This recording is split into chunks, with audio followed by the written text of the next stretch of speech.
Assalomu alaykum, hurmatli talabalar. Bugungi mavzumiz muloqot mavzusi, psixologiyada muloqot. Demak, rejalarimiz quyidagilardan iborat. Birinchisi bu muloqot va shaxslararo munosabatlar, ikkinchisi muloqot kishilarning o'zaro munosabatga kirish jarayoni ekanligi, uchinchisi muloqot ma'lumot almashuvi jarayoni, to'rtinchisi muloqotning interaktiv va perseptiv tomonlari, beshinchisi tarkibiy ishlar va ilmiy izlanishlar zarurligi, oltinchisi yoshlarni yangi demokratik munosabatlarga tayyorlash. Demak, biz aynan mana shu mavzu rejalari asosida darsimizni olib boramiz. Muloqot o'zi nima? Muloqotni turli shakllari, bosqichlari mavjud. Dastlabki bosqich odamni o'z-o'zi bilan muloqotdir. Shibutani ijtimoiy psixologiya kitobida agar odam ozgina bo'lsa ham o'zini anglasa, demak o'z-o'ziga ko'rsatmalar bera oladi deb yozib o'tadi. Muloqot haqida biz umumiy tushunchalar beradigan bo'lsak, bu yerda shu narsani ko'rishimiz mumkinki, muloqot jarayonida bu ikki yoki bir necha shaxslarning axborot almashinuvi, o'zaro ta'sir va bir-birini anglash jarayoni hisoblanadi. Psixologiyada muloqot insonning asosiy ijtimoiy ehtiyoji sifatida qaraladi. Muloqot bu ehtiyoj. Demak, muloqot orqali insonlar tajriba, bilim va his-tuyg'ularni almashishadi. Ikkinchidan, inson ijtimoiy munosabatlar asosini tashkil qiladi bu muloqot jarayoni inson uchun.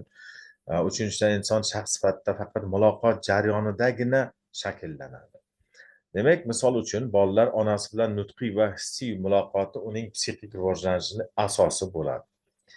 Talaba bilan ustoz muloqoti orqali bilim va tajribalar almashiladi. Muloqotning vazifalariga biz to'xtalar ekanmiz.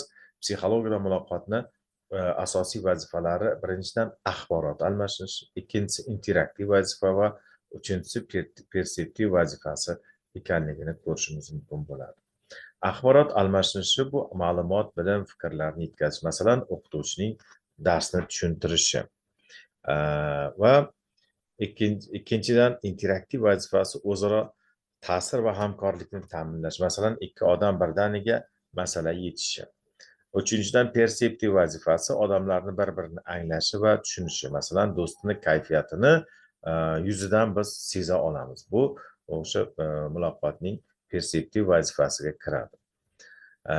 Endi bu yerda biz slaydimizda ham keltirganmiz. Ikkinchi bosqichda boshqalar bilan muloqot, ikkinchi bosqichda boshqalar bilan muloqot. Bu muloqot aynan o'zi hisoblanadi. Aynan mana shu jarayonda biz yuqorida aytib o'tgan vazifalar amalga oshiriladi. Demak, har qanday muloqot rasmiy yoki norasmiy bo'lishi ham mumkin. Rasmiy muloqot odamlarni jamiyat bajaradigan rasmiy vazifalar va xulq-atvordan kelib chiqadi. Masalan, rahbarning o'z xodimlari bilan, o'sha professorning talabalar bilan muloqoti odamlarning asl tabiatiga mos bo'lgani uchun ham norasmiy muloqot doimo odamlarning hayotda ko'proq vaqtni oladi. Biz har qanday faoliyatdan zerikishimiz mumkin, lekin muloqotning norasmiy turidan biz hech qachon nima qilmaymiz, zerikmaymiz. Endi muloqotning bir qancha turlari ham mavjud edi. Aynan mana shunga to'xtalib o'tib ketamiz. Muloqotni turlicha taqsimlashimiz mumkin. Axborot uzatish vositasiga ko'ra verbal va noverbal muloqotga nima qilamiz? Ajratamiz. Verbal muloqot bu nutqiy muloqot, so'z orqali amalga oshiriladi. Va bu yerda so'zlar, gaplar va hokazolar til yordamida amalga oshiriladi. Noverbal muloqot imo ishora, yuz ifodasi, mimika, pantomimikalar orqali amalga oshiriladi. Endi bundan tashqari mazmuniga ko'ra rasmiy munosabatlar ichida norasmiy o'sha nima deydi? Do'stona munosabatlarda yo'nalishiga ko'ra bizning muloqotimiz monologik bo'lishi mumkin, bir tomonlama leksiyalar, ma'ruzalar va boshqalarda dialogik bo'lishi mumkin, ikki tomonlama va paleologik ko'p tomonlama muloqotlar ham bo'lishi mumkin. Muloqot vositalariga biz nutqning eng asosiy vositasi sifatida nima qilamiz? E'tirof etamiz. Noverbal vositalarga qo'l harakatlari, mimika, intonatsiya, ko'z bilan aloqalar, yozma muloqotda xat, elektron xabarlar va boshqalarni ko'rishimiz mumkin bo'ladi. Muloqotning psixologik jihatlari bor. Muloqotning psixologik jihati bu muloqot shaxslar va munosabatlarning shakllanishiga xizmat qiladi va u insonlarning hissiy holatiga kuchli ta'sir ko'rsatadi. Samarali muloqot uchun empatiya, faol tinglash, hurmat va ishonch zarur bo'ladi. Misol uchun, psixolog va mijozlar muloqotda tinglash va hamdardlik asosiy ahamiyatga ega bo'ladi. Oilada esa samarali muloqot munosabatlarni mustahkamlaydi. Endi biz yuqorida aytib o'tib ketdik, muloqot inson uchun nima ehtiyoj sifatida ham aytib o'tib ketdik. Haqiqatdan ham bir qator olimlarning o'tkazgan tajribalar shuni ko'rsatadiki, masalan, o'sha termoizolyatsiya jarayoniga olib saqlangan odamni kuzatgan paytlarida bir hafta o'tganda nima deydi, o'zi bilan o'zi gaplashadigan, undan keyin esa atrofdagi barcha narsalar bilan gaplashadigan bo'lib qolgan. Chunki biz ongli mavjudot bo'lganligimiz uchun doim biz nima qilamiz? Aynan o'sha muloqot jarayoni bilan shug'ullanamiz.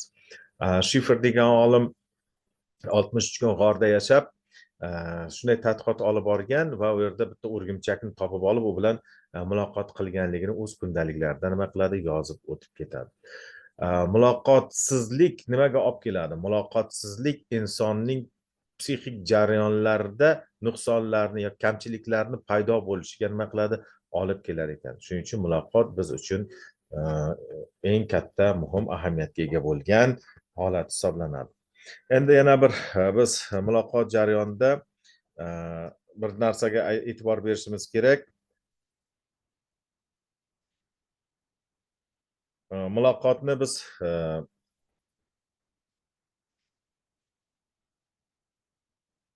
Megrabian, amerikalik mashhur psixolog Megrabian formulasiga ko'ra shunday nima qilishimiz mumkinki, ijtimoiy psixologiyada muloqotni 3 ta ta'sir vositasi farqlanadi. Birinchisi verbal, ikkinchisi noverbal va uchinchisi paralingvistik ta'sirlarni keltirib o'tiladi. Demak, verbal ta'sir orqali, so'z orqali Megrabian formulasiga ko'ra inson odamlarga ta'sir etishi 7%nigina nima qiladi? Tashkil etadi. Verbal nutq orqali ta'sir, noverbal mimika, pantomimika deb yuqorida aytib o'tib ketdik.